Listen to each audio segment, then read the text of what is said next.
En este recorrido que nos va descubriendo los aspectos más relevantes de nuestros pueblos, hemos querido dirigir nuestros pasos hacia esa zona fronteriza donde las tierras de la Manchuela terminan para dar paso a la Comunidad Valenciana.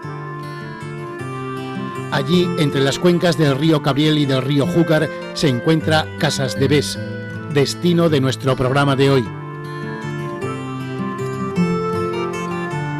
Situado a 65 kilómetros de Albacete, existen dos caras de Casas de Bes, la que mira al sur, a esa amplia llanura que queda rota por las hoces del río Júcar, y la que mira al norte, más abrupta y serrana, por la que discurre el río Cabriel.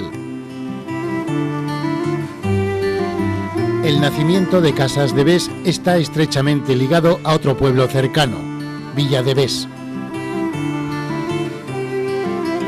Como oro en paño, aún se conserva en el Ayuntamiento de Casas de Bes el título rodado del Real Privilegio de Villazgo concedido a Villa de Bes por el rey Alfonso X el Sabio el 22 de febrero de 1272. A raíz de este privilegio y aprovechando las ventajas del fuero concedido, vecinos de Villa de Bes se desplazan a 6 kilómetros para fundar Casas de Bes. Aún hoy se conserva en el antiguo barrio del Romeral el más lejano vestigio de las primeras casas de labor que aquí se construyeron. Un muro con más de 600 años que solitario ha sabido mantenerse en pie, conviviendo al lado de tapiales modernos. Ya en 1572 era conocida esta aldea con el nombre de lugar de Casas de Bes, que, cosa curiosa, fue creciendo en importancia y protagonismo en la misma medida que Villa de Bes lo iba perdiendo, hasta tal extremo que el alcalde mayor fija su residencia en Casas de Bes. La historia daría un vuelco definitivo cuando en el año 1810 Casas de Bes se convierte en cabeza de municipio. La que había sido aldea es ahora villa y la que fuera villa pasa a ser aldea. En 1838, con Isabel II, las dos poblaciones se convierten en dos municipios distintos. Hoy Casas de Bes es un lugar que se sigue sosteniendo en el pilar básico de su tradicional actividad agrícola. Cereales y viñedos se canalizan a través de su más importante entramado económico, la Cooperativa de Vinos y Cereales Virgen de la Encarnación. Un taller de carrozas, otros dos metálicos y una carpintería son la pequeña representación industrial de una localidad que ha vivido y sigue viviendo del campo prácticamente a un 100%. Albacete para todos. En esos campos donde con la llegada de la primavera conviven el rojo amapola con el verde cereal, surge Casas de Bes apretujada sobre sí misma, perfectamente alineada sobre ese barranco que observa en la hondonada al río Cabriel. Llegando por la carretera de Alborea, la entrada principal del pueblo nos muestra un espacio donde se concentran tres elementos significativos de este lugar. Erguido y bien plantado, como un saludo de bienvenida, encontramos este rollo jurisdiccional construido en el año 1810, cuando Casas de Bes se convierte en villa. Al lado, los árboles de un pequeño parque apenas dejan entrever una de las ermitas más veneradas por los habitantes de este lugar, la de San Antonio. Construida en el año 1748, es un edificio rústico que con buena voluntad ha ido restaurándose poco a poco en aquellas partes que amenazaban ruina. En su pórtico, lo más relevante, aparte de un tosco encalado, se puede observar la piedra original en sillería en su parte alta, sostenida por piedras de imitación recientemente colocadas.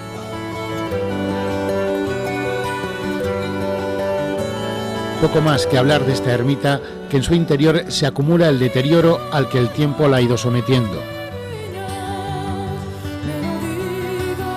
Una deseada restauración podría rescatar del olvido esta construcción que muestra en su cúpula los restos de unas pinturas que seguramente tuvieron mejores épocas.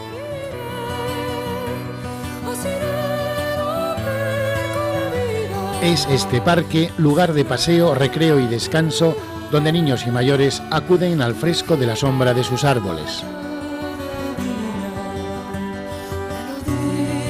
Tras el rollo jurisdiccional y la ermita, nos falta el otro símbolo de este pequeño trozo de Casas de Bes. Al mismo llegar se encuentra el Arco de San Antonio. Su construcción data del año 1932 y representa esa especie de puerta de entrada que parece dignificar a quien por debajo de él pase. Dos calles rectilíneas, una de acceso y otra de salida, es la única propuesta para aquel viajero que quiera introducirse en el latido de su entramado urbanístico. Inevitablemente le conducirá al núcleo central de su población, la coqueta Plaza Mayor, donde conviven la iglesia de Santa Quiteria con su ayuntamiento, sus dos edificios más importantes. Su ayuntamiento es una admirable obra realizada entre los años 1783 y 1803, con fachada en piedra de sillería y balcones en hierro forjado que embellecen toda su plaza.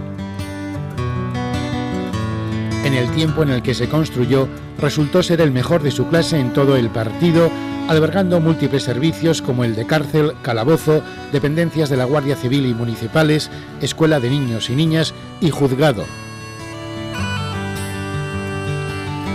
En el centro de su plaza, una fuente llena de reflejos levantinos marca el punto más alto entre las cuencas del río Cabiel y el Júcar. Todo el agua que salga por su caño izquierdo irá a parar al Cabriel. La que se vierta por el derecho irá al Júcar.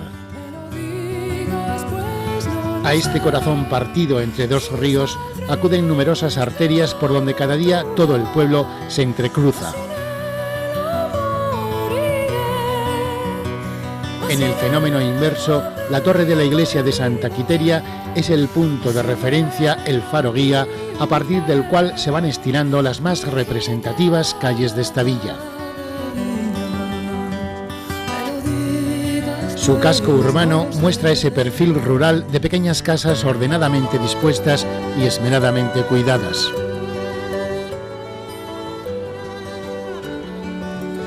En ese tránsito sosegado de sus gentes por la quietud de sus calles, se adivina ese ritmo que impone la naturaleza a esos pequeños pueblos atados al campo. Es ese suave pedaleo con el que parecen deslizarse sus gentes el estado vital de un núcleo de población que vive la vida sin prisas, fiel a sus creencias y costumbres. Cada día que pasa son un poco menos. Desde que la emigración hiciera mella en las sucesivas décadas de los 60, 70 y 80, Casas de Bes ha ido inevitablemente soportando el continuo goteo de pérdida de censo. En la actualidad, aunque la tendencia es a remitir, su nivel demográfico sigue descendiendo.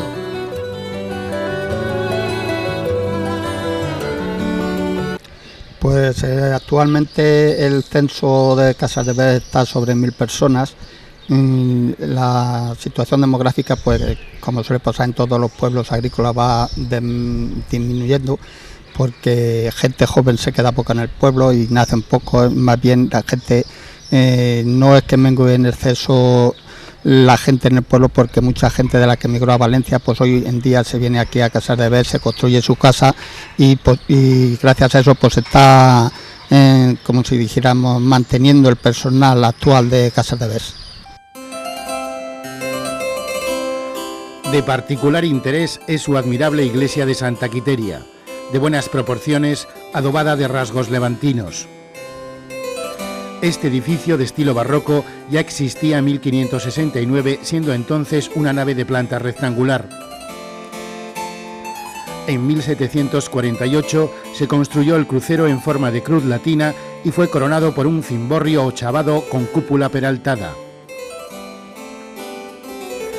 En 1860 se le añadiría la pequeña cúpula de la capilla camarín de Nuestra Señora de la Encarnación, redondeada con una torreta en teja azul que posteriormente se le añadió en la más pura tradición de Levante. La torre, de excelentes proporciones, está adosada al pie del templo. Tiene planta cuadrada, 3 cuerpos y culmina en un campanario de piedra de sillería labrada. Su chapitel fue reconstruido en 2 ocasiones.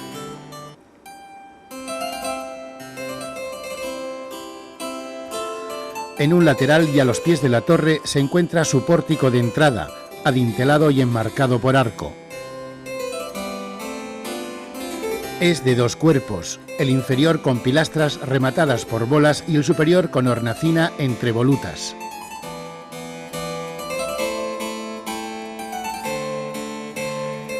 Si su exterior admira, su interior sorprende por la explosión colorista de las pinturas que cubren la nave central, cúpula y parte de los muros. Esta obra, realizada en el año 1958 por el pintor valenciano José Martínez Trueba, muestra todo el gusto dieciochesco con profusión de yeserías y ornatos.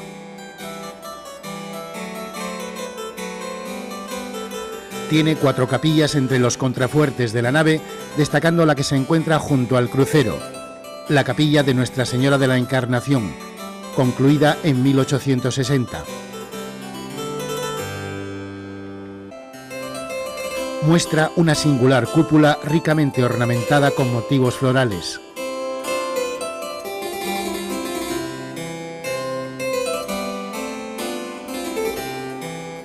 En el altar un retablo barroco que acoge a la titular comparte capilla con otro de originales y vistosas trazas donde se ve un crucificado.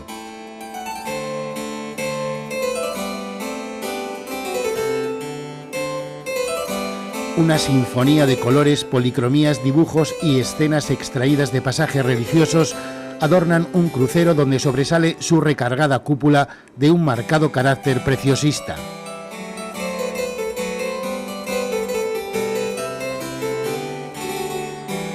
En sus pechinas, imágenes de los 4 evangelistas.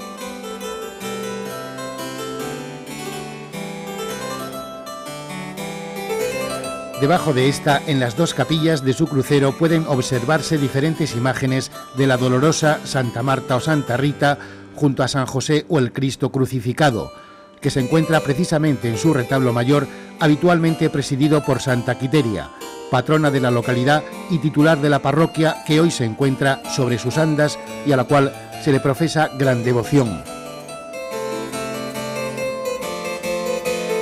No hay iglesia de la provincia de Albacete que le falte algo por reparar o restaurar. La de Casas de Bes, pese a las buenas apariencias, no iba a ser menos. En su coro, un magnífico clavicordio pasa las horas muertas deteriorándose cada día un poco más. Recuperar su particular sonido bien pudiera ser un elemento de gozo para este pueblo, que de tal forma vería enriquecidas las propias esencias de esta sorprendente y original iglesia.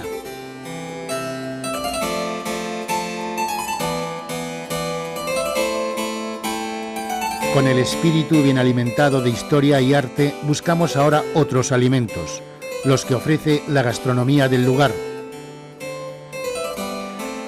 Tiene fama el restaurante Los Gabrieles de preparar el mejor potaje de habichuelas pintas de la zona. Con el buen crédito que da tener siempre una buena cocinera, poseedora de un amplio abanico de trucos culinarios, hoy les ofreceremos esta receta cuyos resultados finales son espectaculares.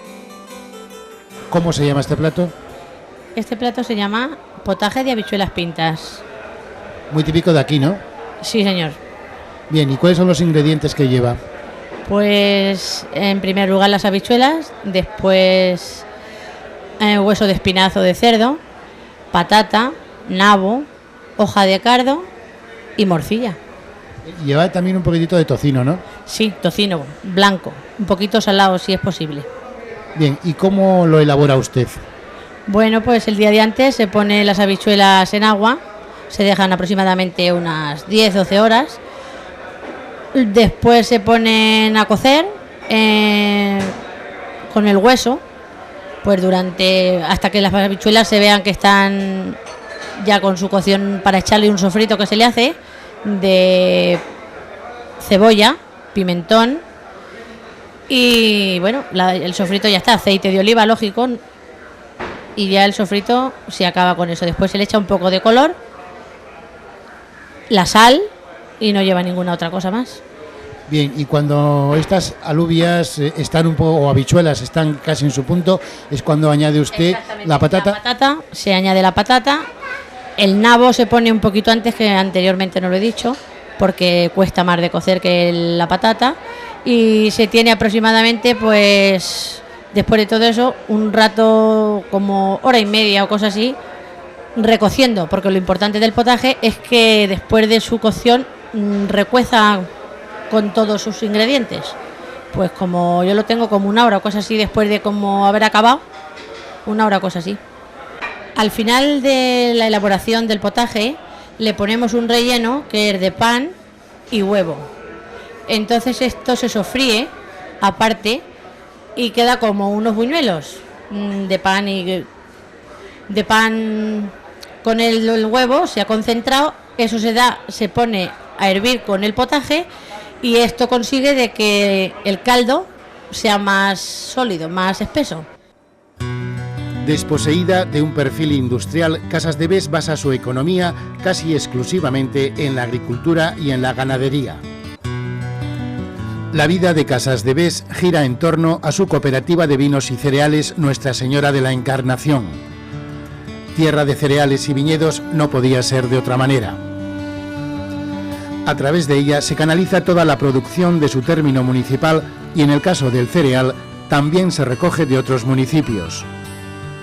Se empezó a trabajar sobre la cooperativa en el año 1948 con 37-38 socios, pero conforme fue avanzando el régimen cooperativo, esta cooperativa en serio empezó a funcionar en el año 1958, hizo su primera elaboración de vino.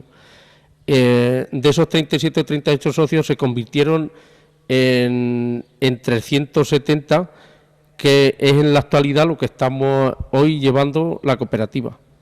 Una cooperativa antigua con muchos años a las espaldas, que me imagino que habrá desarrollado algún tipo de transformación, ¿no? En el año 98 hicimos una transformación de depósitos de acero inoxidable con unos autovaciantes que hemos metido dentro y una estrujadora nueva en acero inoxidable. Nos metimos en una inversión de 35 millones de pesetas con la función de ir a la calidad del vino para que sea el embotellado y sobre las personas que nos compren que tengamos calidad para darles. ¿En qué producción tiene, qué capacidad tiene esta cooperativa? Esta cooperativa tiene sobre unos 3 millones de litros de capacidad, con lo que hemos puesto nuevo y lo antiguo que tenemos. Esa es una capacidad pequeña, ¿no? Pequeña, sí, porque la zona vitivinícola de La Manchuela estamos en el extremo este de la provincia de Albacete, que es el último pueblo que produce viña. Y que hay que decir que es una zona donde hay muchas cooperativas y evidentemente hay mucha producción de vino, ¿no? Pues en La Manchuela, según los cálculos que tenemos, se produce sobre 200 millones de hectolitros de vino. Casi una gran parte del vino que se consume en España. Pues en lo que tenemos sobre el 60% de la producción nacional. ¿Qué tal marcha esta cooperativa de vinos? Bueno, para los que la componemos, los socios que la componemos, creemos que muy bien, aunque siempre tenemos nuestros detractores. Bien, esta cooperativa, además de ser de vino, es una cooperativa de cereales, porque en esta zona el cultivo quizá más prioritario es el cereal, ¿no? Nosotros tratamos de darle todos los servicios al agricultor en el pueblo de Casas de Bes, y esta cooperativa se dedica a los cereales, tomamos todos los cereales de los socios y si nos traen alguno de fuera, porque tenemos almacenaje suficiente, componemos un almacenaje de 10 millones de kilos entre cebada y trigo y además tenemos servicios de gasolinera, fitosanitarios, todo lo que se compone de la agricultura. Distribuimos los cereales, normalmente van a Murcia a parar o bien a la parte de Castellón, a Pienso. ¿Qué objetivos un poco importantes tenéis?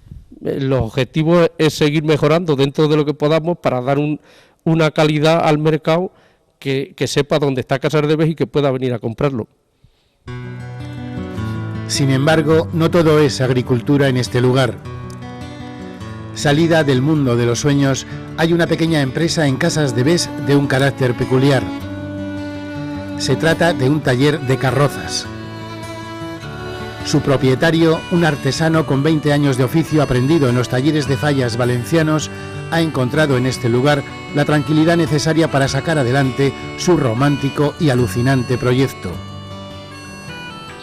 Me gustaría saber cómo le has puesto de nombre El Alucinador. Bueno, viene por la cuestión de una manera.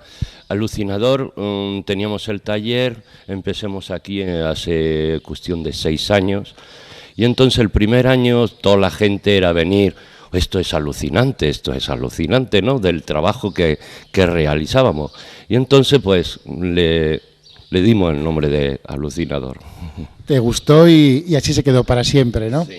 La verdad es que es un poco alucinante aquí en Casas de Bes llegar y encontrar un taller donde se crea todos los días innumerables carrozas. Sí. Cuéntame un poco sobre esta actividad. ¿Cuándo la empezaste? ¿Tú eres de aquí, de esta provincia de Albacete? Sí. Bueno, yo no soy, es mi mujer, es de aquí del pueblo. Y esto empezó porque estaban las fiestas aquí, entonces colaborábamos con las quintas, que aquí se suele utilizar las quintas y quintos, las fiestas. Entonces empecé con ellos a ayudarles a crear algo, ¿no? Y entonces el venirme aquí, pues mis hijos, pues varias cositas, ¿no? Y entonces vinimos aquí a crear nuestra ilusión, porque esto es un trabajo de ilusión, mucha emoción, tienes que ser emotivo, motivarte en los trabajos. Entonces, esto, ganar dinero no se gana porque es artístico, entonces son muchas horas que empleas aquí. Y el venirnos aquí, pues mucho más tranquilo que en una gran ciudad. Entonces, un pueblecito pequeño es agradable. Y el venirnos así es por eso. Y hoy en día, porque trabajamos mucho para Málaga, lo que es Madrid, Barcelona, trabajamos para montones de sitios. Y hoy en día, lo que es el trayecto, pues con los vehículos, pues igual, el trabajo se hace. Y el estar aquí en el pueblo, más bien por la tranquilidad.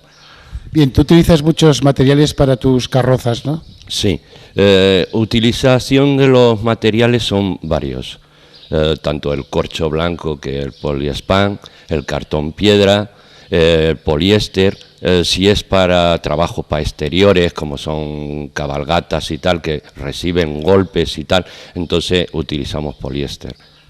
Bien, y a ti un poco, ¿de dónde te vienen las ideas de estos pequeños y adorables monstruos que tú creas?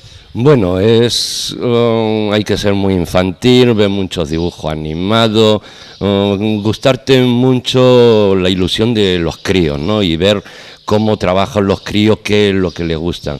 Entonces, tratando con ellos, pues ahí te salen muchas ideas, porque los críos son los que te dan más ideas. Tú has trabajado también mucho para Albacete, para los desfiles de carrozas de las fiestas, ¿no? Fiesta. Sí, todos los años hago algunas especiales, otras normalitas, pero sí, hago bastante. Y más porque no tengo bastante gente. Si tuviera más gente, pues sí, haría bastante. Pero claro, la cantidad de gente somos poca. ¿Cuántos sois? Somos 6. ¿Y este es un negocio, digamos, que dé dinero? No, dinero no. Lo que pasa que como se trabaja con esa ilusión y este trabajo lo tienes que hacer con mucha ilusión, no miras tanto en el dinero, no miramos mucho, somos más en plan, ¿cómo decirte? Más idealistas. Ideal, sí. Románticos. La idea, ser romántico como dices y ser así, no... Un poco raro, sí que somos un poco raros, más bien por nuestra manera de vivir y crear las cosas, ¿no? Porque muchas veces te lías en una mesa de dibujo y te tiras muchas horas ahí. Y muchas veces pues te estás haciendo un dibujo y te estás acordando de otra idea y estás sobre otro papel, estás dibujando otro dibujo. Igual en la mesa tienes 5 proyectos. Y de los 5 proyectos, porque las ideas te vienen de golpe y entonces la tienes que aprovechar.